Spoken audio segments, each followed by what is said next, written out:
আসছে আর কয়েকটা দিন পরে 11ই চৈত্র, কি যেন একটা তিথি আছে না, জন্মাষ্টমী, রামনবমী। রামনবমী তিথি, তাই তো? রামচন্দ্রের আবির্ভাব তিথি। এই রাম লক্ষ্মণ ভরত শত্রুঘ্ন বাবা, এদের জন্ম তো আপনাদের আমাদের মতো হয়নি, অজনী সম্ভব। পুত্রশ্রী যজ্ঞ করেছিল রাজা দশরথ, আর পুত্রশ্রী যজ্ঞ করে রাম লক্ষ্মণ ভরত শত্রুঘ্নকে পেয়েছিল। কিভাবে? ওই যজ্ঞ থেকে সন্তানদের জন্ম হয়নি বাবা, যে যজ্ঞের অগ্নি থেকে রাম লক্ষ্মণ ভরত শত্রুঘ্ন আসেনি, ওই যজ্ঞ থেকে একটা চারু উঠেছিল। চারু মানে পরমান্ন। তোমার পরমান্ন মানে কি গো? খিচুড়ি। খিচুড়ি পরমান্ন মানে নাকি খিচুড়ি, মানে খিচুড়ি স্কুলেও যাই পায়েস, পরমান্ন মানে পায়েস। তাহলে পুত্রশ্রী যজ্ঞ করে বাবা ওই অগ্নিকুণ্ড থেকে উঠেছিল একটা পরমান্নর পাত্র, আর সেই পরমান্নটা মা কৌশল্যা, কৈকেয়ী আর সুমিত্রা, তিনটে পাট রানী, তার তিনটে রানী শুদ্ধ আচারে বসলো, তিনটে রানীকে দেওয়া হয়েছিল বাবা। মানে তিনজনকে পাত্রে দেওয়া হলো, আর তিনজনই যদি ওই চারু সেবা করে তখনই গর্ভবতী হবে, তখনই রাম লক্ষ্মণ ভরত শত্রুঘ্নের আবির্ভাব। কিন্তু এইবার তো একটা প্রশ্ন এসে যায় বাবা, এই যে তিনজন মাকে বসিয়ে আর যখন ওই যজ্ঞ অগ্নির কুণ্ডে তিনজনকে পরমান্ন দেওয়া হলো, হঠাৎ বাবা সুমিত্রার ভাগে যে পরমান্নটা ছিল না, ওই পরমান্নটা একটা কালো কাক এসে উড়িয়ে নিয়ে চলে গেছে। এইবার আপনারাই বলেন, কত সাধ্য সাধনা করা সন্তান, যদি মা কৈকেয়ী সন্তানের মা হয়, মা কৌশল্যা যদি সন্তানের মা হয়, আর সুমিত্রার ভাগের পায়েসটা কাক এসে উড়িয়ে নিয়ে চলে গেছে, তাহলে বাবা এবার কান্নাকাটি হবে না? সুমিত্রা তো কান্নাকাটি বাঁধিয়ে দিয়েছে, দিদি তোরা মা হবি, আমি তো মা হতে পারবো না। কারণ স্বামী যজ্ঞ করলো, আর ওই যজ্ঞের অগ্নি থেকে যে চারু উঠলো, তোরা পান করবি, তোরা সেবা করবি, তোরা মা হবি, আমি এত হতভাগিনী, আমার ভাগের পরমান্নটা তো চলে গেল, না জানি কে খেয়ে নেবে। কিন্তু পরমান্নটা তো নিয়ে চলে গেল বটে। এইবার কৌশল্যা বলছে, সুমিত্রা কান্নাকাটি করিস নে, আমি তো দিদি তো আছি, আমার ভাগের যে পায়েসটা আছে আমি অর্ধেকটা খাবো আর অর্ধেকটা তোকে দেব। ভালো করে বুঝবেন মা, যার জন্য সুমিত্রা মায়ের দুটো সন্তান, ভরত শত্রুঘ্ন, হরি বল। ওই যে হয়েছিল না লক্ষ্মণ আর কি জানো না শত্রুঘ্ন, দুইজন হয়েছিল তো ছোট রানীর সন্তান। তাহলে প্রথমে বড় রানী বলল, কৌশল্যা বলল, শোন সুমিত্রা, তুই আমাদের সব থেকে ছোট, তাহলে আমাদের পায়েস তো এখন আছে, তুই কান্নাকাটি করছিস কেন? অর্ধেকটা মা কৌশল্যা সেবা করলো আর অর্ধেকটা সুমিত্রাকে দিল। এবার কৈকেয়ী বাবা এক নারী আর এক নারীকে হিংসে করে, আপনারা ভালো করে জানেন। কি বাবা, একটা পুরুষকে যত না হিংসে করে, একটা নারী কিন্তু একটা নারীকে হিংসে করে। তাই হিংসায় জর্জরিত হয়ে সুমিত্রাকে বলল, কৈকেয়ী মা কি রে, শুধু বর দিদি তোকে ভালোবাসে, আমি কি ভালোবাসি না? তাহলে আমারও ভাগে যে পায়েসটা আছে আমি অর্ধেকটা খাবো আর অর্ধেকটা আমি তোকে দেব। তাহলে বাবা হিসাবটা কি হলো? এদের সব এক ভাগ করে পড়লো, আর সুমিত্রার ভাগে দুটো ভাগ হলো। হলো কিনা বাবা? হিসাবে তো সেটাই বললো। আর ওই যে কৌশল্যা যেটা অর্ধেক সেবা করলো তাতে রাম, আর যে অর্ধেকটা দিল তাতে হয়েছিল লক্ষ্মণ, আর কৈকেয়ী মা যে অর্ধেকটা সেবা করলো তাতে হলো ভরত, আর যে অর্ধেকটা সুমিত্রাকে দিল তাতে হলো শত্রুঘ্ন। আর যার জন্য বাবা রামের দিকে সবসময় টান একটু বেশি ছিল আমার লক্ষ্মণের। কেন? একই বস্তু সেবা করে দুই ভাইয়ের আবির্ভাব, মানে একই বস্তু সেবা করে। আর সবসময় মানে রাম যা বলতো লক্ষ্মণ বাবা সবার আগে মাথা মানে নাড়িয়ে রাজি হয়ে যেত। কেন? সবসময় ওর দিকে একটা টান। আর ভরতের দিকে সবসময় টান ছিল শত্রুঘ্ন। কেন? কারণ একই বস্তু সেবা করে, যে বস্তু সেবা করে ভরত জন্ম নিয়েছে, সেই বস্তু সেবা করে আমার শত্রুঘ্ন জন্ম নিয়েছে, যার জন্য ওদের দুজনের একটা টান আলাদা ছিল। কিন্তু এবার আমাদের প্রশ্ন, যে বাটিটা সুমিত্রার ছিল সেই ভাগের বাটিটা গেল কোথায়? কে খেলো বাবা ওই পায়েসটা? উড়ে গেল কোথায়? যায়নি কোথাও। ওই কাকটা নিয়ে যেতে যেতে না মুখ থেকে পড়ে গেছে কোথায়? রাবণের মার কোলে। আর যখনই পড়ে গেল না, সঙ্গে সঙ্গে মনে এত সুবাস, কারণ ওটা তো যেমন তেমন কারো তৈরি করা পরমাণু নয়। যখনই পড়ে গেল, কেন হয়েছে বাবা? বিভীষণ অত ধর্মপরায়ণ, শুধু ধর্মপরায়ণ নয়, সর্বদা রামচন্দ্রের একনিষ্ঠ ভক্ত। আর যার জন্য মর্যাদা পুরুষোত্তম কেন বলা হলো? যখন বাবা সীতামাকে চুরি করে নিয়ে গেল রাবণ, তখনই আমার ওই রামচন্দ্র প্রতিজ্ঞা করেছিল, লক্ষণ বিভীষণের কাছে প্রতিজ্ঞায় আবদ্ধ হলো, বিভীষণ যদি ওই লঙ্কার মাটিতে তোমাকে রাজা করাতে না পারি, আমি কথা দিলাম আমার অযোধ্যার মাটিতে তোমাকেই রাজা করাবো। কারণ যা যা কিছু ঘটে বাবা সবই তার চিত্রপটে। এই কথাটা শুনে লক্ষণ বলেছিল, দাদা তুমি তো এখন রাবণকে নিধন করতে পারোনি, তাহলে রাবণকে নিধন করার আগে তুমি প্রতিজ্ঞা করে দিলে যে লঙ্কাতে যদি রাজা করাতে না পারি। তখনই রাম বলেছিল, কেন লঙ্কাতে যদি না পারি, আমার অযোধ্যায় 14 বছর পর আমি বিভীষণকে রাজ সিংহাসনে বসাবো। কারণ রাম জানতো আমার জন্ম যে বস্তু সেবা করে হয়েছে, লক্ষণের জন্ম যে বস্তু সেবা করে হইল, যে বস্তু সেবা করে ভরত শত্রুঘ্নের জন্ম হলো, সেই বস্তু সেবা করে বিভীষণও সেবা করে এসেছে। যার জন্য রামচন্দ্র বলেছিল, যদি লঙ্কায় রাজা না হয় অযোধ্যায় রাজা করাবো। আর ওই বস্তু সেবা করে বাবা ধার্মিক পুত্র বিভীষণের জন্ম হয়েছিল। কারণ ওই যে সুবাস, রাবণের মা মনে মনে করলো মৃত্যু হয় হোক, কিন্তু এত সুন্দর পরমান্ন যেখান থেকে পড়ুক, কোলে যখন পড়লো আমি এই বস্তু সেবা করব। সেবা করলো। আর যার জন্য আমার রামচন্দ্রের দিকে সর্বদা একটা বিভীষণের আলাদা একটা টান ছিল। কিরকম লঙ্কায় থাকতো জানো? রাতের অন্ধকারে একদিকে লিখতো রয়াকার, একদিকে লিখতো ম, আর মাঝখানে মাথাটা দিয়ে বিভীষণ কাঁদতো। কেন জানো? লঙ্কাতে ঘোষণা ছিল রাম নাম করা যাবে না, যে যে রাম নাম করবে তার মৃত্যুদণ্ড দেওয়া হবে। কাঁদতে পারতো না বিভীষণ। তো একজন বাবা পরিচারিকা গিয়ে রাবণকে সংবাদটা দিয়েছিল, গিয়ে দেখবে চলে আপনারই ভাই কিরকম রাম নাম লিখে কাঁদছে। যেই না গিয়ে দাঁড়ালো না, রাবণ নিজের চোখে দেখলো একদিকে রয়াকার একদিকে ম, মানে রাম লেখা। কে বলে বাবা রাবণ ভক্ত নয়? ভাইকে বাঁচাবার জন্য কত ছলনা করেছিল রাবণ। প্রহরীদের বলেছিল, দুর্বোকা তোরা কিচ্ছু জানিস নে, ওইটা আমার ভাই বিভীষণ রাম লেখেনি। বলে আমরা নিজে চোখে দেখছি একদিকে রয়াকার একদিকে মো। বলে না, দেখছো বটে, কিন্তু এই রয়াকার কেন লিখলো, মোটা কেন লিখলো জানো? রাবণ ভাইকে বাঁচাচ্ছে। ওই রয়াকারে হয় রাবণ রাজা। আর ওর বৌদিকে এত ভালোবাসে, বৌদির নামটা পাশে লিখে রেখেছে মো। মতে হয় মন্দোদরী মা। কিন্তু বিভীষণ রাবণ মন্দোদরী লেখেনি বাবা, লিখেছে রাম। কিন্তু ভাইকে বাঁচাবার জন্য রাবণ বলছে ওই রয়াকারে হয় রাবণ, আরে মতে হয় মন্দোদরী।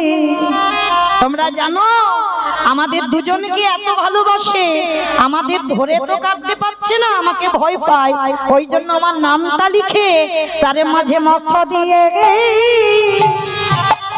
নয়ন জলে ভাসে। ওই রামে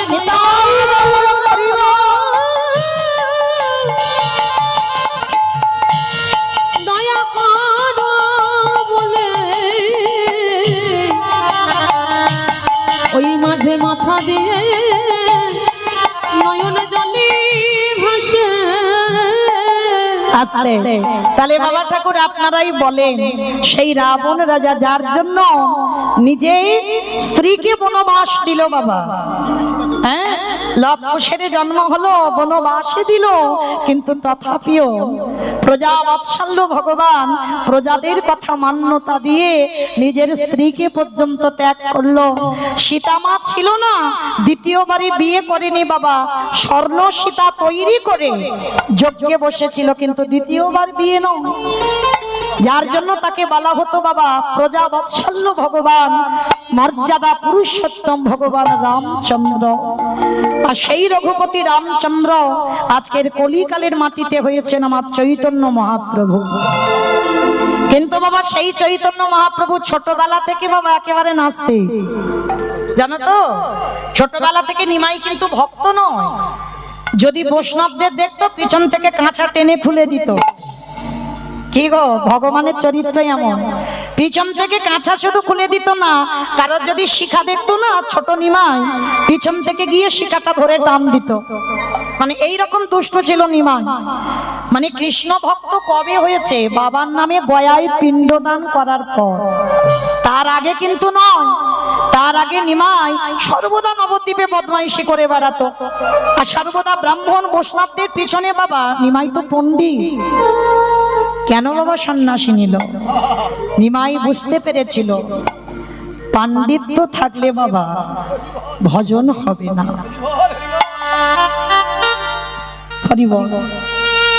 আমি অনেক কিছু জানি, এই আমার মধ্যে যদি বাবা পাণ্ডিত্যটা এসে যায় না, ভক্তি আসবে না, ভক্তি চলে যাবে। নিমাই মনে মনে ভাবলো পাণ্ডিত্য থাকলে যখন ভজন হবে না, পাণ্ডিত্য থাকলে যখন আমার ভক্তি চলে যাবে, তাহলে এই পাণ্ডিত্য আমায় ত্যাগ করতে হবে। যার জন্য তো বাবা 24 বছর বয়সে কলির জীবকে উদ্ধার করবার জন্য বধূ বিষ্ণুপ্রিয়াকে ফেলে রেখে চিরজন্মের মতো হলো সর্বত্যাগী সন্ন্যাস। কিন্তু এই নিমাই যেমন আমার চৈতন্য মহাপ্রভুর থেকে 52 বছরের বড় ছিল অদ্বৈত আচার্য গোসাই, আর এই মহাপ্রভুর চিকিৎসা করতো কে জানেন? মুরারি গুপ্ত, যিনি হচ্ছেন হনুমান। হৃদয় চিরে বাবা রাম সীতার যুগল মূর্তি দেখিয়েছিল। আজ পর্যন্ত কোনো ভক্ত দেখাতে পারেনি বাবা, কোনো ভক্ত, শুধুমাত্র হনুমান দেখিয়েছিল। হৃদয় চিরে রাম সীতা বসে আছে, প্রতিটা লোমকূপে আছে রাম সীতার নাম। সেই মুরারি গুপ্ত হনুমান হয়েছে মুরারি গুপ্ত মহাপ্রভুর থেকে, মানে নিমাইয়ের থেকে 20 বছরের বড়, 20 বছর। আর এই মুরারি গুপ্ত না এমন একজন ভক্ত, যেমন আমরা এখানে অনেক ভক্ত আছি বাবা, কখন কালী ভক্ত হচ্ছি, কখন কৃষ্ণ ভক্ত হচ্ছি, কখন শিব ভক্ত হচ্ছি, মানে যখন যেটা মনে হয় তখন সেটাই ভক্ত হয়ে যায়। একটা চরণ আশ্রয় করে থাকি না, কিন্তু ধরতে যদি হয় বাবা একটাই চরণ ধরে থাকো, তাতেই কাজ হবে। ধরতে যদি হয় গাছের গোড়াতে জল দাও। আর মুরারি গুপ্ত যে হনুমান ছিল রামচন্দ্রের চরণে বাবা দেহ মন প্রাণ সমর্পিত। আর যেজন ভগবানের চরণে দেহ মন প্রাণ সমর্পিত করে দেয়, সে দ্বিতীয়বার আর কোনো দিকে যাবে না।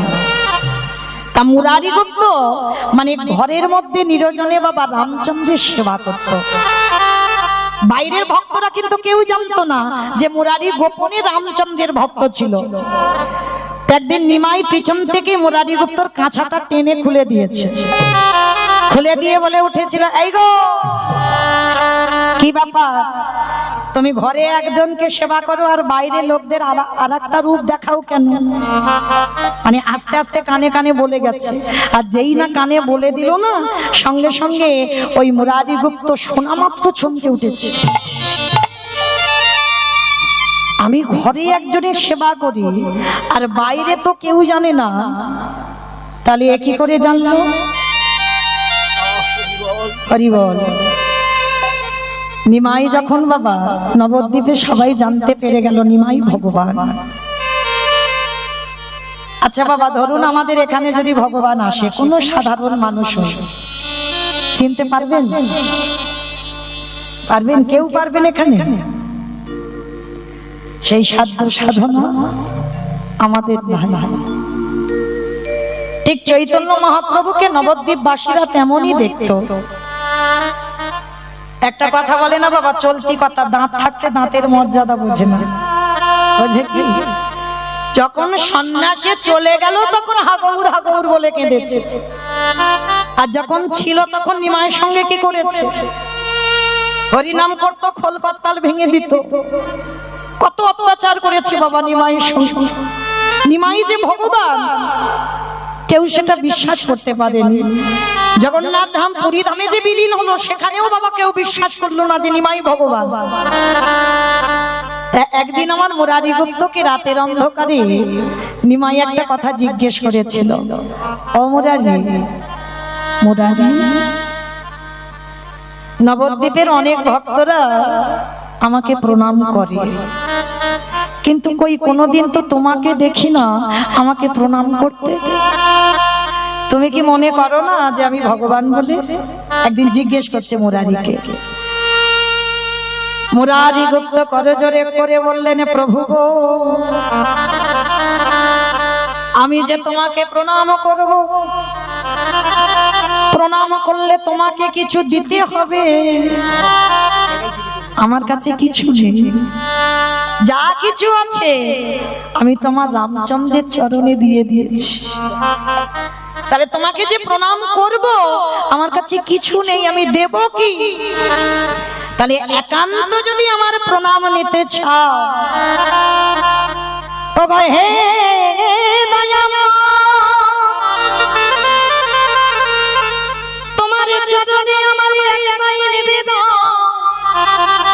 একান্ত যদি আমার প্রণাম তুমি গ্রহণ করতে চাও, তাহলে এই নিমাই অবতারে, গৌরী অবতারে দাঁড়ালে হবে না, আমার ঘরের মধ্যে গিয়ে তোমার রাম হয়ে গিয়ে প্রভু দাঁড়াতে হবে।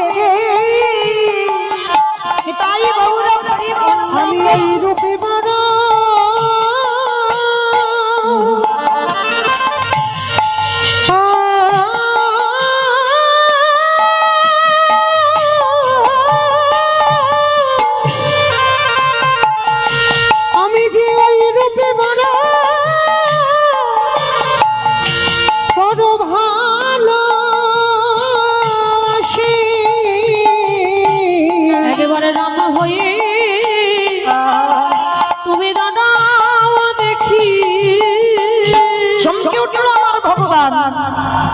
আমার নিমাই চমকে উঠে বলল, কি ব্যাপার মুরারি, তার মানে তুমি কলিযুগে আমাকে রাম হয়ে দাঁড়াতে হবে? বলে হ্যাঁ, একান্ত যদি আমার প্রণাম নিতে চাও রাম হও, কারণ আমি আমার দেহ মন প্রাণ হনুমান হয়ে রামের চরণে দিয়ে দিয়েছি, তাহলে আমার প্রণাম নিতে গেলে তোমাকে রাম হতে হবে। ও মায়েরা, ভগবানকে শাসন কারা করে গো? ভক্ত। ভক্তই পারে বাবা ভগবানকে চোখ রাঙাতে, ভক্তই পারে ভগবানকে শাসন করতে, ভক্তই পারে ভগবানকে মারতে। মুরারি যেই না বলেছে দাঁড়াও আমার ঘরে রাম হয়ে, আরে কি ভগবান থাকতে পারে এই জগৎ সংসার মাঝে? যদি ভক্ত কায় মনোবাক্যে ভগবানের কাছে কিছু চায়, আমার ভগবানের তৎক্ষণাৎ তার মনোবাসনা পূর্ণ করে। এইবারে যেই না ওই মুরারির ঘরে গিয়ে দাঁড়ালো, আমার নিমাই হয়ে দাঁড়াই আছে, আমার মুরারি গুপ্ত যেই না চরণ তলে লুটিয়ে পড়ল গৌর রেখে, একবার কৃপা করে সেই চার হাত নিয়ে তীর ধনুক নিয়ে তুমি দাঁড়ায় যাও। যেই না মুরারি নয়ন জলে কাঁদিল, আরে কি ভগবান থাকিতে পারে ওই মুরারির ঘরের সামনের দরজায় দাঁড়াইয়ে, ওগো রাম হয়ে ওগো দাঁড়াইল হরি বল ভক্ত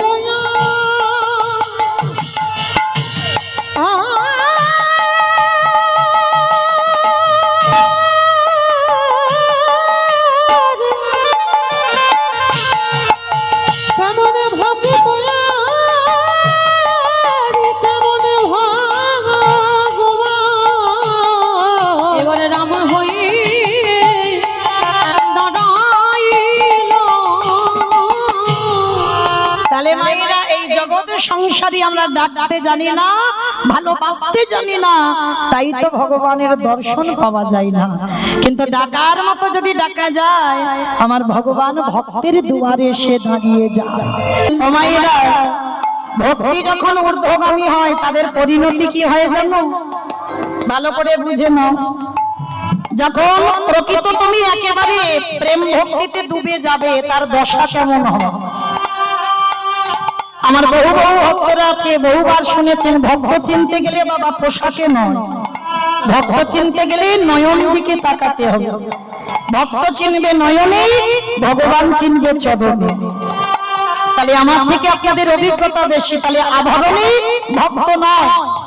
তাহলে ভক্ত যখন একেবারে ভজনের ঊর্ধ্বগামী হয়, তাদের কি দশা হয় জানো? ষোড়শ গোস্বামীর মধ্যে বাবা এক গোস্বামী ছিল, যার নাম হচ্ছে শ্রীজীব গোস্বামী। এই শ্রীজীব গোস্বামী বাবা ভালো করে আস্বাদন করবেন। সমাজতত্ত্ব নবদ্বীপ আর সমাজতত্ত্ব বৃন্দাবন, আর এরা এমন সাধনীয়, এমন ভজনীয় ছিল, একটা গাছের তলায় বাবা একটা রাত কাটাতো, দ্বিতীয় রাত নয়। গরমের সময় এসে ঘরে ঘুমাচ্ছি, ভালো বক্স খাতে ঘুমাচ্ছি, সারাদিন জপের মালাই জপ করছি। এটা তো ভজন নয়। এটা যদি ভজন হতো বাবা, তাহলে বাবা ভোলানাথ 12 জন বৈষ্ণবদের মধ্যে বৈষ্ণবদের আচার্য সেই বাবা ভোলানাথ কেদারনাথ আর বদ্রীনাথ বেছে নিত না। নিরজন জায়গা না হলে কৃষ্ণ ভজন হয় না বাবা, লোকালয়ে ভজন হবে না। যশ খ্যাতি মান শুকুরের বিষ্ঠার সমান। ভক্ত যেন হয়, সেজন্য কোনোদিন বাবা প্রতিষ্ঠা চাই না, সে কোনোদিন জগতে সম্মান চাই না। কোনোদিন বলেন আমায় যশ হোক, আমার নাম হোক, আমার খ্যাতি হোক, আমার সমাজে সম্মান বাড়ুক, এগুলো ভক্তের চাহিদা নয়।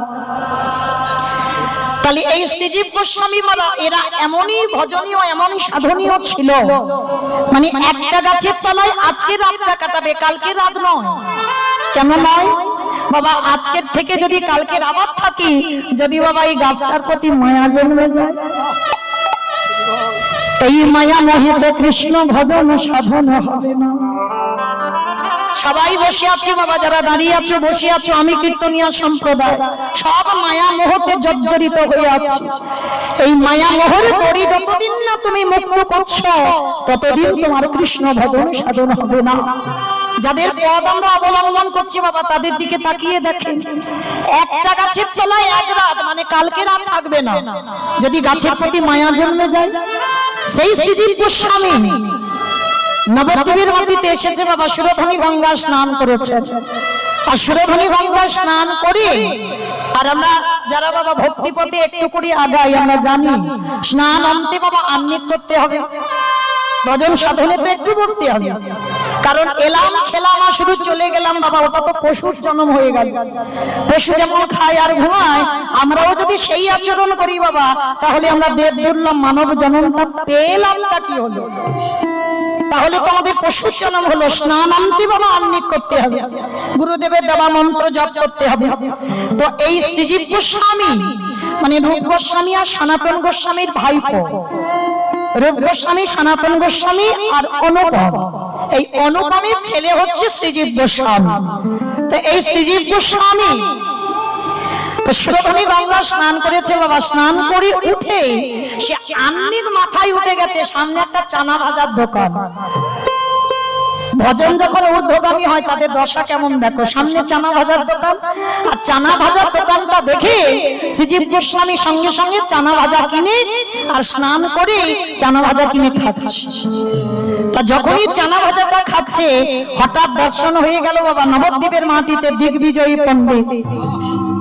আর দেখাই মাত্র শ্রীজীবকে দেখা মাত্র চমকে উঠে, হে কি বাবাজি, ছি ছি ছি ছি ছি, আপনি এটা কি করছেন? আপনি না একজন বৈষ্ণব মানুষ, আর বৈষ্ণব মানুষ হয়ে স্নান করার পরে আহ্নিক করা তো দূরের কথা, আর স্নান করেই আপনি চানা ভাজা খাচ্ছেন, এ আপনার কেমন ভজন সাধন?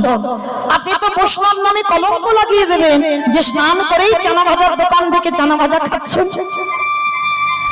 যেই না শ্রীজীব গোস্বামী শুনেছে না, খিলখিল করে হেসে উঠেছে শ্রীজীব গোস্বামী। অপণ্ডিত শোনো, তুমি তো জানো না আমি স্নান করে কেন আমি চানা ভাজাটা খাচ্ছি জানো? আমি আনন্দ করব না। কেন করবে না? বলে আমার দুটো অসহজ হয়ে গেছে। দুটো অসহজ হয়ে গেছে বলে হ্যাঁ। আর বাবা অসহজ হলে আমরা কি করি? ঠাকুর ঘরে যাই না, হ্যাঁ, নাম টাম করা বন্ধ। অনেকে মানে এগুলো, আবার অনেকে মানে না। তা আজকে শ্রীজীব গোস্বামী বলছে আমার দুটো অসহজ হয়েছে, আর দুটো অসহজ হয়েছে বলে আমার আহ্নিক হবে না। আর তাছাড়া আমি যে স্নান করে উঠলাম, কখন সকাল, কখন বিকাল, কখন দুপুর, আমি তো কিছু বুঝতে পারছি না। কে গমাই না, ভালো করে বুঝবেন, অনুভব করবেন, শুধু শুনলে হবে না। এই কীর্তন বিষয়টা বাবা একটা লীলা হবে, একটা কাহিনী হবে, আর শুনে চলে যাব না। কীর্তন হচ্ছে নারকেল, ভিতরে গিয়ে একটু আস্বাদন করতে হবে। আর ভিতরে যেতে না পারলে তুমি কীর্তনের রস পাবে না। তা যেই না বলছে কোনটা দুপুর, কোনটা বিকাল, কোনটা সকাল, আমার কিচ্ছু মনে নেই। বলে কেন? বলে শোনো পণ্ডিত, আমার হৃদয়ে একটা সূর্য উদয় হয়েছে। ভালো করে বুঝবেন, হৃদয়ে সূর্য উদয় হয়েছে। তা পণ্ডিত বলছে ও শ্রী, সূর্য তো আকাশে ওঠে, তোমার আমার হৃদয়ে উঠেছে? বলে হ্যাঁ। যে সূর্য আমার হৃদয়ে উঠল, আরে ওই সূর্য যেদিন আমার হৃদয়ে উঠল, কোনটা সকাল, কোনটা দুপুর, কোনটা বিকাল, কোনটা সন্ধ্যা, কোনটা রাত, কিছু বুঝি না। সব যেন মনে হয় একাকার। সে কি গো, তোমার হৃদয়ে সূর্য উঠেছে, সে সূর্যটা কে? বলে সে সূর্যের নাম হলো কৃষ্ণ। আমার হৃদয়ে কৃষ্ণ নামে সূর্য উদয় হয়েছে। আচ্ছা, তুমি বলছো তোমার দুটো অসহজ হয়েছে, কিরকম? বলে শোনো, একটা আমার মেয়ে হয়েছে, আর একটা আমার বউ মরে গেছে। হায় হায় হায়, শ্রীজীব গোস্বামী সংসার করেনি, উনি বলছে ওনার বউ মরে গেছে, আবার বলছে একটা মেয়ে হয়েছিল, মেয়েটাও মরে গেছে। বলে পণ্ডিত বলছে শোনো, দিগ্বিজয়ী পণ্ডিত বলছে ও বাবাজি কিচ্ছু বুঝতে পারছি না, একটু খুলে বলবে? একটু খুলে বলো না। বলে কি কথা? একটু, আচ্ছা ঠিক আছে দিয়ে যাও, আমায় একটু উলুধ্বনি দাও।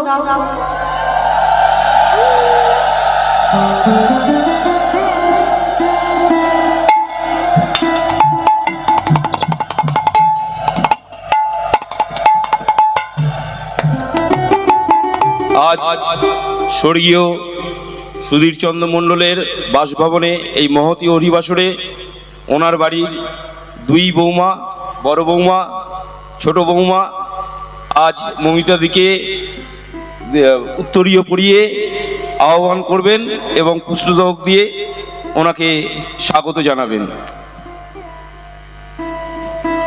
উলধ্বনি, উলধ্বনি।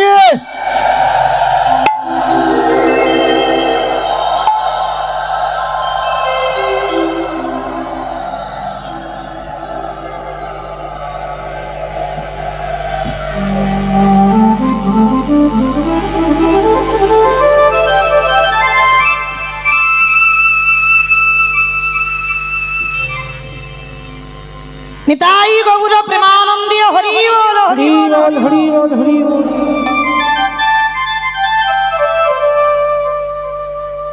জনিতাই চলুন তাহলে। শ্রীজীব গোস্বামী বলছে শোনো, একটা আমার স্ত্রী মারা গেছে, মানে বউ মারা গেছে, একটা হচ্ছে আমার মেয়ে হয়েছে, সেও মারা গেছে। বলছে শোনো, মেয়েটা হয়েছিল সেটা একটা অসহজ, আর আমার বউটা মরে গেছে সেটা একটা অসহজ। কি মা, দুটোই তো অসহজ। তা শ্রীজীব গোস্বামী বলছে একসঙ্গে আমার দুটো অসহজ হয়েছে, মেয়েটা হলো আর বউটা মরে গেল। বলে এটা কিরকম বুঝলাম না, আপনি তো বিয়ে থাই করেননি, তাহলে বউ হলো কি করি আর মেয়েটা এলো কি করি? এগুলো তো আমাদের মাথায় ঢুকছে না। বলে ঢুকবে না কেন জানো? শোনো, আমি যাকে বিয়ে করেছিলাম সেই মেয়েটার নাম কি জানো? মায়াবতী। এখানে যত দাদা ভাই বাবা ঠাকুররা বিয়ে থা করেছেন সংসারী, বউয়ের নাম যাই হোক না কেন বাবা, বউ হবে একটা মায়া। হ্যাঁ, মায়ার সংসার। কি বাবা বলা হচ্ছে না মায়ার সংসার? তাহলে এখানে যে যার স্ত্রীর নাম যাই হোক, স্ত্রীর নাম হবে মায়া। মায়া সংসারে আমরা জর্জরিত হয়েছে। হ্যাঁ, শ্রীজীব গোস্বামী বলছে আমি বিয়ে করেছিলাম, আমার বউটার নাম ছিল মায়া। আর জানো ও পণ্ডিত, দিব্যি আমি মায়াকে নিয়ে সংসার করছিলাম, আমার কিছু অসুবিধে হচ্ছিল না। আর সংসার করতে করতে হঠাৎই আমার হৃদয়ে যখন কৃষ্ণ নামে সূর্য উদয় হলো, মানে মায়া সংসার হচ্ছিল, হঠাৎ তুম করে বাবা কৃষ্ণ নামে সূর্যটা উঠে গেল। আরে যেই না কৃষ্ণ নামে সূর্য উদয় হলো, ওই মায়ার গর্ভে একটা কন্যা সন্তান জন্ম নিল, যার নাম হলো ভক্তি রূপী কন্যা। হরি বল হরি বল। যেই না মায়ার গর্ভে ভক্তি এলো, আর এই ভক্তি যেদিন ভূমিষ্ঠ হলো, মায়া চির জনমের মতো চলে গেল। ওই তাই ভূমিষ্ঠ হলো, মায়া চিরজন্মের মতো চলে গেল। তাহলে মায়েরা ভক্তি যখন এসে যাবে বাবা, মায়া কেটে যাবে। তাহলে মায়া মরে গেল, ওটা অসহজ। আর আমার মেয়েটা যে ভক্তি এলো, সেটা একটা অসহজ। অপণ্ডিত, দুটো অসহজে কি কৃষ্ণ ভজন করা যাইব? কৃষ্ণ ভজন তাই গৌরব হরি বল, হরি বল।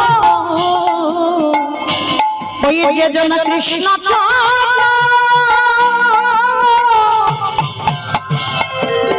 কৃষ্ণ সারা করেছে, ওই অসৌচে কৃষ্ণ ভজনে কি করা যায় গো? আস্তে। তাহলে বাবা কি বুঝলাম? ভক্তি যখন, ভজন যখন ঊর্ধ্বগামী হয়, সকাল বিকাল দুপুর ও সব কিছু খেয়াল থাকে না, যে সন্ধ্যাবেলায় যে সন্ধ্যা দিতে হবে না, সে যখনই মনে করবে বাবা, তার হৃদয়ে যখন মনে করবে সূর্য উদয় হবে। ভজনের ঊর্ধ্বগামী হলে তাদের পরিণতিটা এমনই হয়। তাহলে আজকে যেমন আমার চৈতন্য মহাপ্রভু হচ্ছে বাবা, আমার ভগবান কৃষ্ণচন্দ্র যেমন লীলা পুরুষোত্তম ভগবান, আমার রামচন্দ্র হলেন মর্যাদা পুরুষোত্তম ভগবান, আর আমার কলিকালে চৈতন্য মহাপ্রভু অবতীর্ণ হয়েছেন শুধু লীলা করবার জন্য নয়, এই কলির মানুষদের পাপাচারী, অত্যাচারী, ব্যভিচারী, দুরাচারী সকল জীবদের উদ্ধার করবার জন্য। কলির মানুষের হরিনাম ছাড়া কোনো গতি নাই, কোনো গতি নাই, কোনো গতি নাই। আপনারা প্রশ্ন করবেন, মৌমিতা ও তো সব কীর্তনীয়রা বলছে হরি ভজন করো, কৃষ্ণ ভজন করো, কৃষ্ণ ছাড়া গতি নাই। আচ্ছা, আমার সত্যি কি গতি আছে? ভালো করে বিচার করে দেখেন।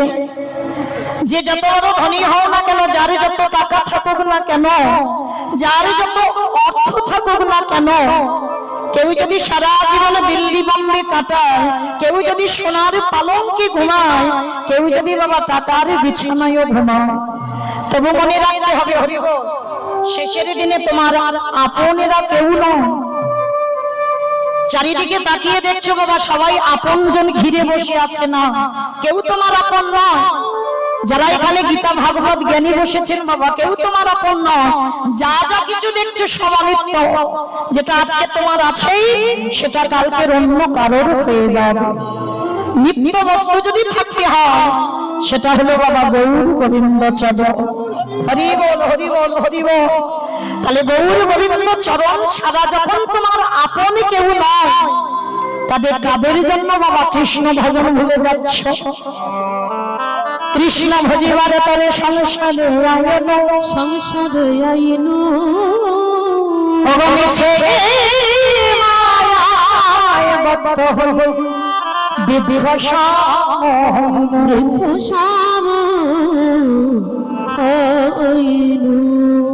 এই দেহটা বাবা শুধুমাত্র কৃষ্ণ ভজনের জন্য, দেহটা শুধু সংসারের জন্য নয়, দেহটা শুধু স্বামী সেবার জন্য নয়, দেহটা শুধু ছেলে পুলে মানুষ করবার জন্য নয়।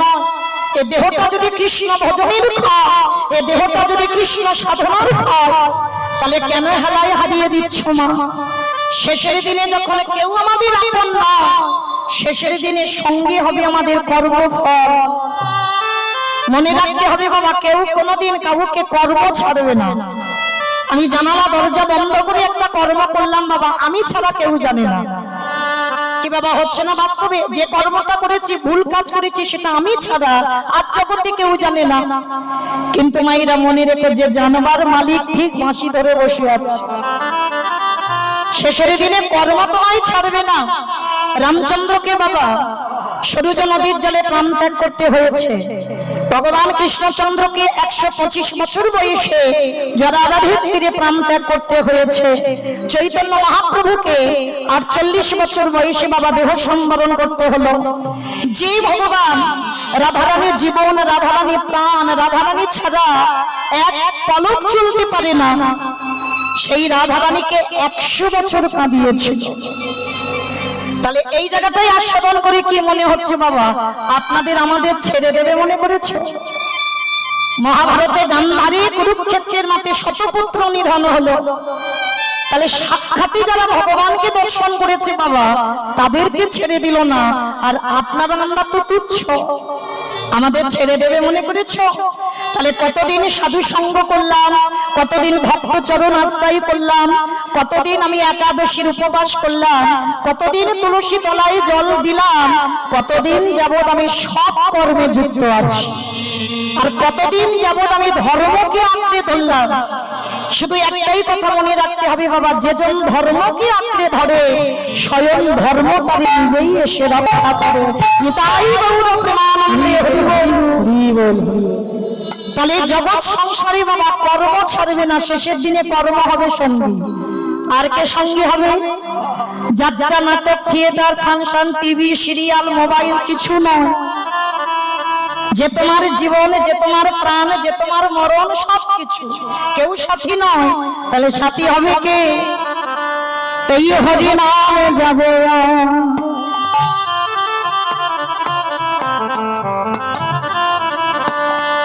আমাদের পচা দেখা দেহ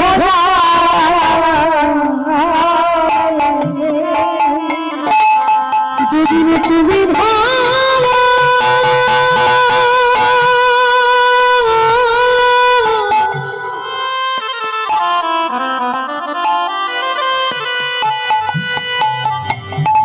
যদি তুমি ভালো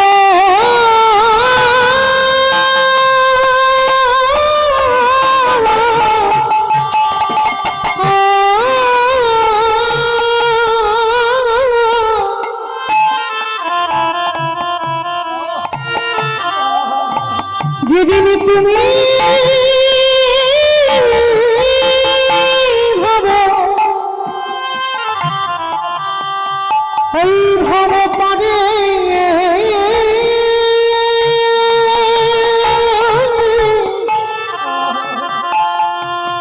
ভাব পারি যা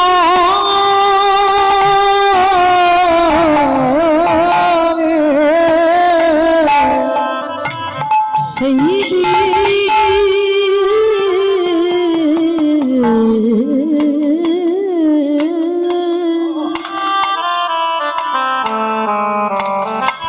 সেই দিন নাম যাবে।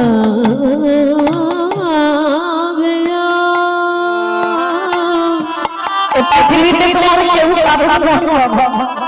এই কাঁচা দেহ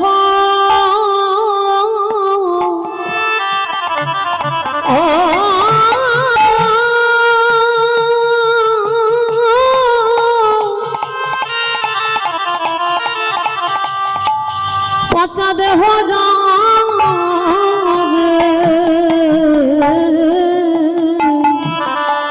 ও ভাই আমাদের কৃষ্ণ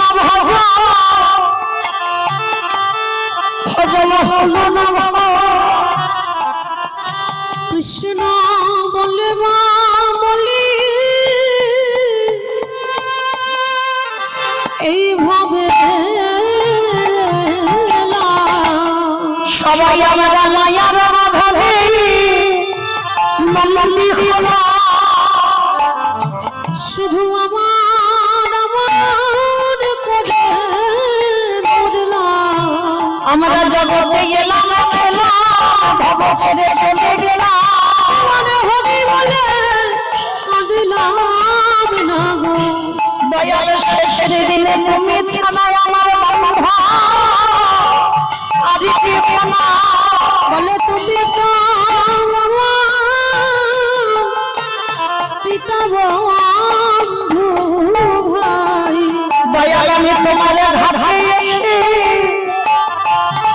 বাবাই রইল মনে করো হে দয়াল হরি দয়ালে তোমার বন্ধ আদিতি বিনা এইবার উদ্ধার করো মোরে। তুমি আমার দেশে ধরে টেনে নিবা মায়া মাঝে পড়ে আছি। তুমি আমার মায়ার অনুধান মমতা করো মনে করো হে গৌর হরি দয়ালে সজনে আমি আমার শাস্তি আমার প্রাণ জীবন আমার জাতি পোলাম জীবন জন্মা কোনদিতে সুখে দিলাম তোমার এই সজনে আমি জানাই লাগলাম জানবে নাই জানবে জানবে নাই জানবে যেন তরণী খারাপ হবে না গো। জানবে নাই জানবে জানবে নাম যাবে পচা দেহ যাবে অমাইরা তাহলে কর্মফল আমাদের সঙ্গী হবে আর শেষের দিনে এই হরির নাম ছাড়া আর কিছু সাথে যাবে না। আর আমার ভগবান একটু ভালোবাসার কাঙাল গো। ভগবান কোনদিন ভক্তের কাছে রাজ সুখ চাইনি, ভক্তের কাছে একটু ভালোবাসা চেয়েছে। বলেনি কোনদিন রজনীগন্ধার মালা দিয়ে সাজা, কোনদিন বলেনি শ্বেত পাথরের মন্দির গড়ে দে, কোনদিন বলেনি ভালো ভালো ফল মিষ্টির ডালা দিয়ে সাজা। ভগবান ভক্তের কাছে শুধুমাত্র চায় একটু প্রেম ভক্তি ভালোবাসা। ভগবানের লোভ নেই বলা ভুল হবে বাবা, কি লোভ আছে জানো? ওরে কলির জ্ঞান ভাজি তোরা সংসার করবি বলে ভাবাই গেলি, সংসার কর। কারণ কলিযুগে সংসার ধর্ম বড় ধর্ম বাবা, সংসারের থেকে ভজন করতে হবে, সংসারের বাইরে ভজন হবে না। তাহলে সংসারের থেকে ভজন করতে হবে, আর সংসারের মধ্যে থেকে বাবা যে যেন গৌর গোবিন্দ চরণে সারে করে আমার বলতে আর কিছু রাখে না। দেহ মন প্রাণ জীবন যৌবনে যা কিছু আছে যদি একেবারে গৌর চরণে অর্পণ করতে পারে, আমারে ভগবান পৃথিবীর যে প্রান্তে থাকুক না কেন, ও যে ভক্তের দ্বারে ছুটে আসে যে জন সদাই গৌর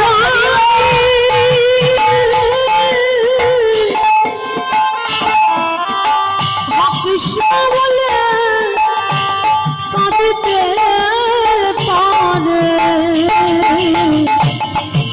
সেই ভক্তর দ্বারে ছুটে আসে। শুধু আমার ভগবান ওই ভক্তির দ্বারে ছুটে আসে না,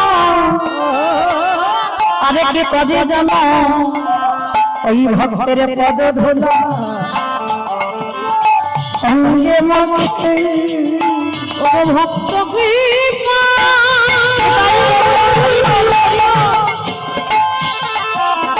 ও ভক্ত কৃপা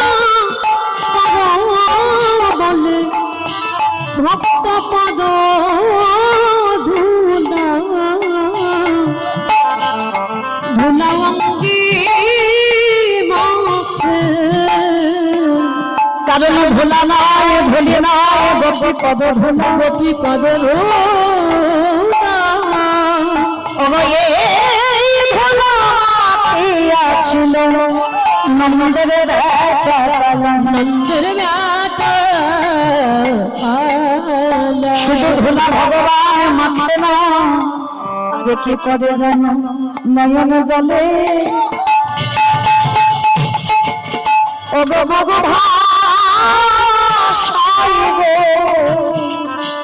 ওই ধুলা অঙ্গে মাখি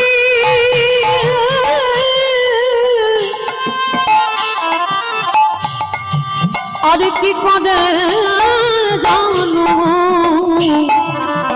সে যে নয়ন জলে বুক ভাষায় গো ও মায়েরা এই যে খেলা খেলতে বসেছে না, আজকের কত সময়, মানুষের কত সময়ের দাম বাবা। এই মৌমিতার কীর্তন তো ঘরের বিছানায় ঘুমিয়ে ঘুমিয়েও শোনা যায়, যায় না বাবা? তাহলে কিসের আশায় বসে আছে? এত গরমে এত কষ্ট করে কিসের জন্য এসেছেন? শুধু কি বাবা আমাকে দেখবার জন্য না, আমাকে দেখবার জন্য নয়। এই যে খেলা খেলতে এসেছো না, এই খেলায় একটা আনন্দ আছে। যেমন ক্রিকেট খেলা বলো, ফুটবল খেলা বলো, কবাডি খেলা বলো, যে কোনো খেলায় বাবা হার জিত হয়, এক পক্ষ হেরে যায়, এক পক্ষ জিতে যায়। কিন্তু এই খেলায় ওগো সবাই যেতে, ওগো সবাই উলুধ্বনি হয় রানী বাই বলি এই হরি নামের বলে সবাই যেতে, ওগো এই হরি নামের বলে সবাই যেতে। আসলে মায়েরা, এই হরি নামের আরো একটা বিশেষত্ব আছে, কি জানো? শুধু সবাই জিতে যায় না, আর এই হরি নামের খেলাটা কেমন? ওগো ধরা ধরিয়া জরা সবাই মুখে বলে নিতাই গৌর করিব হরি হরি, কবে ধরা ধরিয়া জড়া জড়ি, শুধু ধরা ধরি না, আরে ভক্তরা কি করে জানো? ওগো পিতা ধরে পুত্রের ওই হরি নামে আনন্দেতে মেতে, পিতা ঘরে পুত্রের কামড়, ওগো মাতা ধরে পুত্রের এই হরি নামে পিতাই গৌর আনন্দে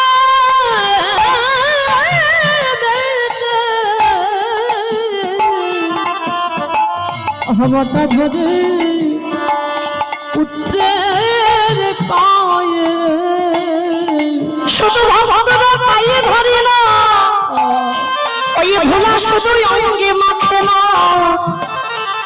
আর কি করে জানো? ওগো দুজনা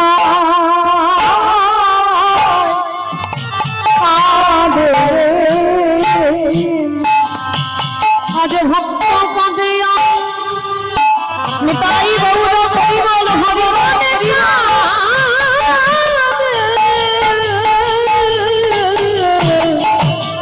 আজ দুজনা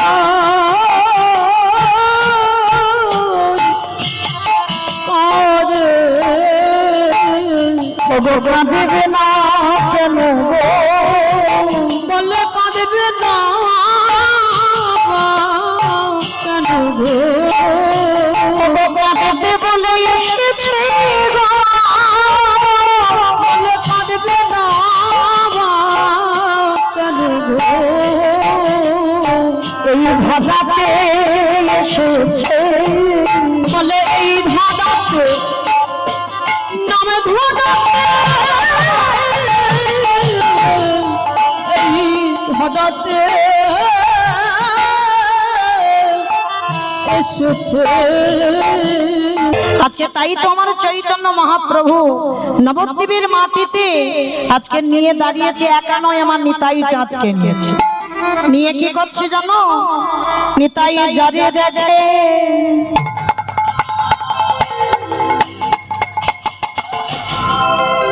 তাদের বলে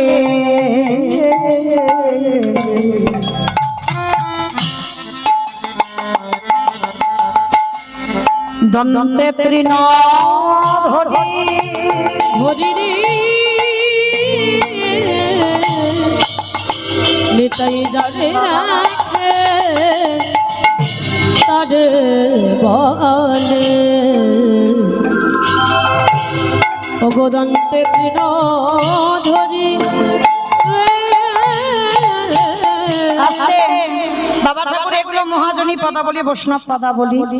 নিতাই যারে দেখে তারে বলে দন্তে তৃণ ধরি। মা তৃণ মানে কি? খড় খড়। তৃণ মানে খড়, ঘাস। আচ্ছা বাবা, হরিনাম করবে করুক, দাঁতে ঘাস নিচ্ছে কেন? আমাইরা কই আমরা এত এত কীর্তনিয়া কীর্তন গাই কই, কারণ মুখে তো ঘাস নাই আছে। কেউ দাঁতে ঘাস নিয়ে কীর্তন গাইছে? গাইছে না তো।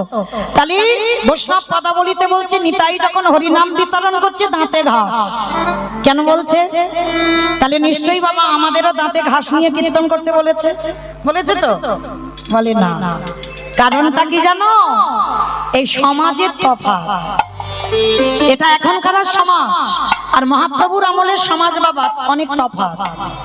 এই তখনকার সমাজের নিয়মটা ছিল কি নিয়ম না, আমি যে কথাটা বলছি সেই কথা সত্যি, আমি কথাটা বলছি কথাটা সত্যি। কি করে প্রমাণ করবে? তোমাকে দাঁতে ঘাস নিতে হবে। আর দাঁতে ঘাস নিলে কি হবে?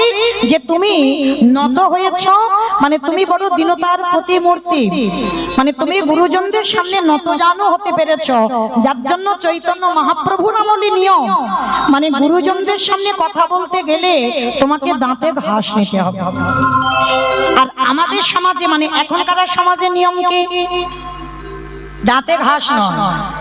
আপনারা অনেক গুরুজন গুণীজন বসেছেন, অনেকে জ্যেষ্ঠ বা জ্যেষ্ঠা বসেছেন, আমি অনেক ছোট, যেন ভাববেন না আমি জ্ঞান দিচ্ছি না, কাউকে জ্ঞান দিচ্ছি না, আমি একটু মনে করাচ্ছি। আপনারা সবাই এখানে আমার থেকে অনেক অভিজ্ঞতার মানুষ, আপনারা জানেন, কিন্তু সংসার সমুদ্রে বাবা হাবুডুবু খেতে খেতে ভুলে যায়। মনে করাবার জন্য কীর্তন, জ্ঞান দিতে আমি আসিনি, আমার নিজেরই জ্ঞান নাই তো জ্ঞান দেব কি করে? মনে করাবার জন্য। তাহলে বাবা আমাদের সমাজে নিয়ম কি? যে গুরুজনের সামনে কথা বলতে গেলে আমার স্বভাবটা যেন একটু নত ভাব হয়। মানে দেখবেন বাবা যারা মানুষ চেনে, মানে আমার মধ্যে যে একটা আমিত্ব আছে দেখলেই বোঝা যায়। মানে তার কথা বলা, তার স্বভাব, তার চলাফেরা, তার চরিত্র দেখলে বোঝা যাবে বাবা তার মধ্যে একটা আমিত্ব কাজ করে। মহাপ্রভু বলছে গুরুজনদের সামনে কথা বলতে গেলে তোমার ভিতরে যেন আমিত্বটা না থাকে, অহংকার মঞ্চ থেকে নেমে সবার সামনে নত জানো হয়ে তোমাকে নম্র হয়ে একটু কীর্তন গাইতে হবে। এটা আমাদের স্বভাবে নিয়ম, আমার সমাজে নিয়ম। কিন্তু মহাপ্রভুর সমাজে দাঁতে ঘাস। রূপ গোস্বামী আর সনাতন গোস্বামী যখন আমার প্রভুর চরণে গেলেন তখনও দাঁতে ঘাস নিয়ে গেলেন। কেন? আত্মসমর্পণ। প্রভু আমার বলতে কিছু নাই, এই দাঁতে ঘাস নিয়ে এলাম, সব তোমার চরণে দিলাম। তাই বলছে নিতাই যারে দেখে তারে বলে দন্তে তৃণ ধরি। ওই নবদ্বীপের অলিতে গলিতে যারে দেখে তার পদ ধরে বলে তোদের ঘরে আমি বাসনে মেজে দেব। আমি বলি রে, নিতাই চাঁদ বলছে তোদের ঘরে আমি বাটনা বেটে দেব, তোদের ঘরে আমি কাপড়ে কেচে দেব, তোরা যাহা বলবি আমি তাই করব, বিনিময়ে মাইনে দিতে হবে না। তাহলে কি দেবে? তোরা আমারে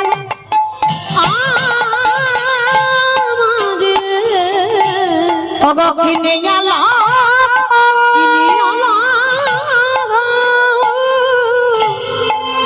একেবারে বলো রে হরি রে। আমাইরা নিতাই চাঁদ হরিনামের ডালাটা এনে শুধু হরিনাম দিচ্ছে না, এত বলি নিতাই চাঁদ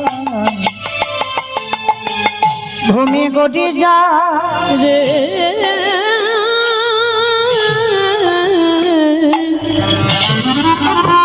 ওগো এত বলি নেতাই ওগো ভুগে গড়ি যায় রে। ওগো সোনার ওই সোনার ওগো পর্বত জানার পর্বত জানো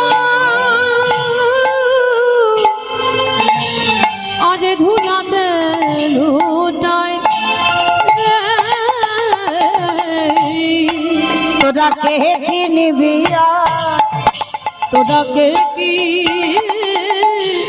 নিবে আয় তোরা কে কি নিবি তোরা কে কি নিবে আয় ওগো গোলকের অমূল্য ধন তোরা কে কি নিবে আয় ওগো গোলকের অমূল্য ধন কি নিবে আয় নিতাই দাঁড়ে দাঁড়ে বিলাইছে নিতাই দাঁড়ে দাঁড়ে বিলাইছে আমার নিতাই দাঁড়ে দাঁড়ে বিলাইছে দাঁড়ে দাঁড়ে বিলাইছে ওগো মধুমাখা কৃষ্ণ না দাঁড়ে বিলাইছে ওগো মধুমাখা কৃষ্ণ না দাঁড়ে বিলাইছে ওকে কে কি নিবি গানা দাঁড়ে বিলাইছে তোরা কে কি নিবি গানা দাঁড়ে বিলাইছে মুখে হরি হরি হরি বলে দাঁড়ে বিলাইছে হরি হরি হরি বলে হরি হরি হরি বলে দাঁড়ে বিলাইছে মুখে হরি হরি হরি বলে দাঁড়ে দাঁড়ে বিলাইছে গো দাঁড়ে দাঁড়ে বিলাইছে আহা সোনারো পর্বত যেন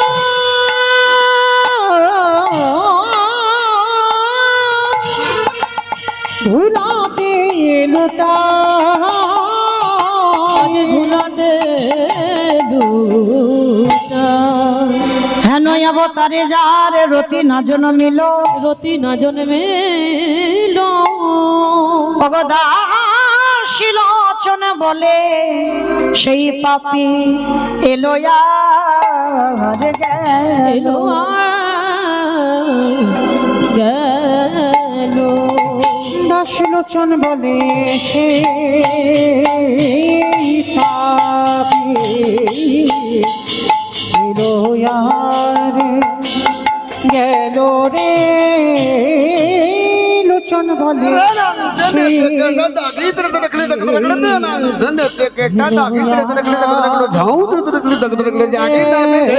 লোচন বলে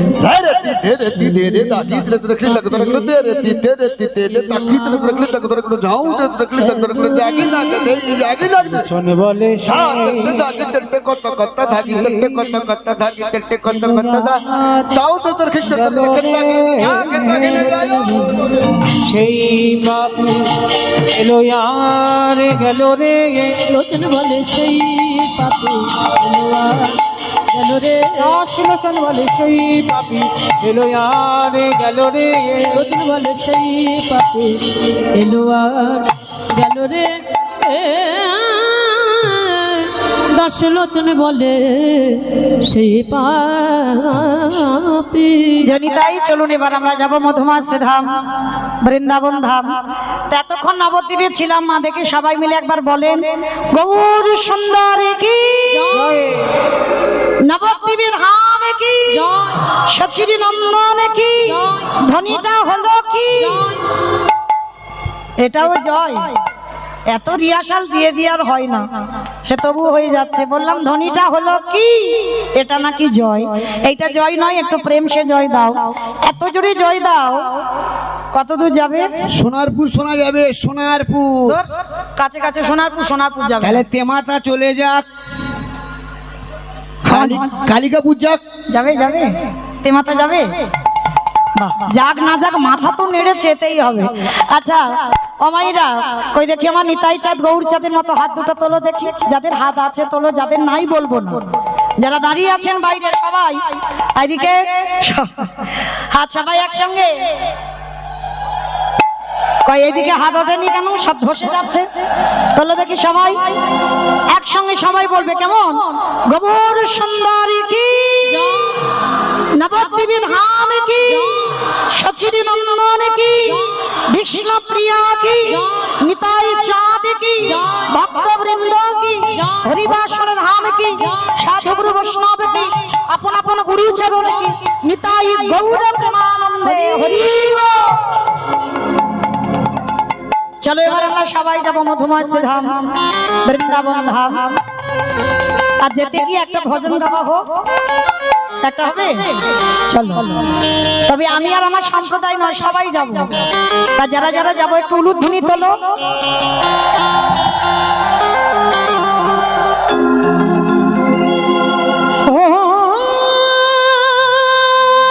রাধে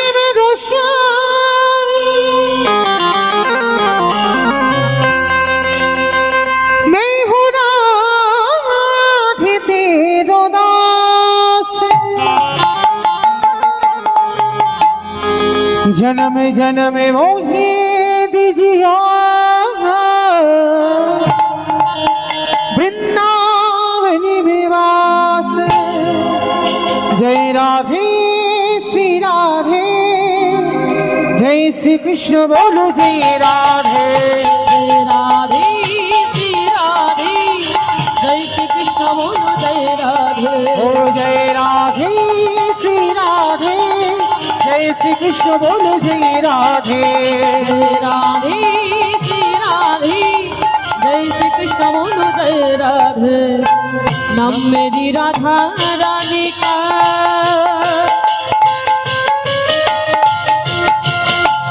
हो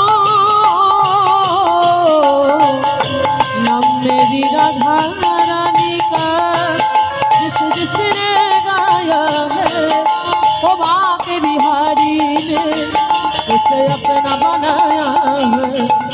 वो बाके बिहारी ने उसे अपना बनाया है। ও মাইরা, আমি আর আমার সম্প্রদায় যাচ্ছি, আর কেউ যাচ্ছি না, সবাই যাচ্ছি। তো যারা যারা যাচ্ছি কই দেখি আর একবার। ও কান মুলে বলছি, মা কালী দিব্যি বলবো না। সবাই দেখি হাত দুটো তোলো আর একবার, একসঙ্গে তালি তালি করো, তালি কোন ক্যামেরাম্যান গুলো ওইদিকে ঘোরাও, ক্যামেরা গুলো ঘোরাও। नाम मेरी राधा रानी का, ओ नाम मेरी राधा रानी का, जिसने गाया है वो बाके बिहारी ने उसे अपना बनाया है। वो बाके बिहारी ने उसे अपना बनाया है। ओ जय राधे श्री राधे, जय श्री कृष्ण बोलो जय राधे। जय राधे श्री राधे, जय श्री कृष्ण बोलो जय राधे। শ্রী রাধে শ্রী রাধে শ্রী রাধে শ্রী রাধে। श्री राधे श्री राधे श्री राधे श्री राधे। আমা বলছে একটু রাধে রাধে, সব মনে মনে একটু জোরে জোরে বলতে হবে তো, একটু জোরে জোরে বলো দেখি আমার সঙ্গে সবাই একসঙ্গে। শ্রী রাধে শ্রী রাধে শ্রী রাধে শ্রী রাধে। श्री राधे श्री राधे श्री राधे श्री राधे श्री राधे श्री राधे श्री राधे श्री राधे श्री राधे। নিতাই গৌর হরি বল হরি বল হরি বল হরি বল হরি বল। श्री राधे श्री राधे राधे राधे राधे राधे। जय राधे श्री राधे, जय श्री कृष्ण बोलो जय राधे। ओ जय श्री कृष्ण बोलो जय राधे। ओ जय श्री कृष्ण बोलो जय राधे। ओ जय श्री कृष्ण बोलो, जय श्री कृष्ण बोलो, जय श्री कृष्ण बोलो जय राधे। প্রেম সে বলো রাধা রানী কি ধুর, জয় হয়নি। এত ভক্তে নাকি এই জয়। ও মাইরা, আপনাদের এই রাধানগরে শাশুড়ি বৌমাতে ঝগড়া হয় না? হয় জানি, সোনারপুর এলাকায় বেশি হয়। আচ্ছা, এই যে শাশুড়ি বৌমাতে ঝগড়া হলে যে গলাটা বার হয়, একবার বের করো দেখি। তখন তো আর ভাষণ থাকলে লজ্জা থাকে না, ওই আওয়াজটা বের করো, বলো রাধা রানী কি। তার মানে ঝগড়া হয়। বৃন্দাবনেশ্বরী কি, যমুনা মাইয়া কি, নন্দ গাঁও কি, উষা নাম কি, বর্ষা নাম কি, ভক্তবৃন্দ কি, হরিবাসন ধাম কি, সাধুগুরু বৈষ্ণব কি, আপন আপন গুরুচরণ কি, নিতাই গৌর প্রেমানন্দে।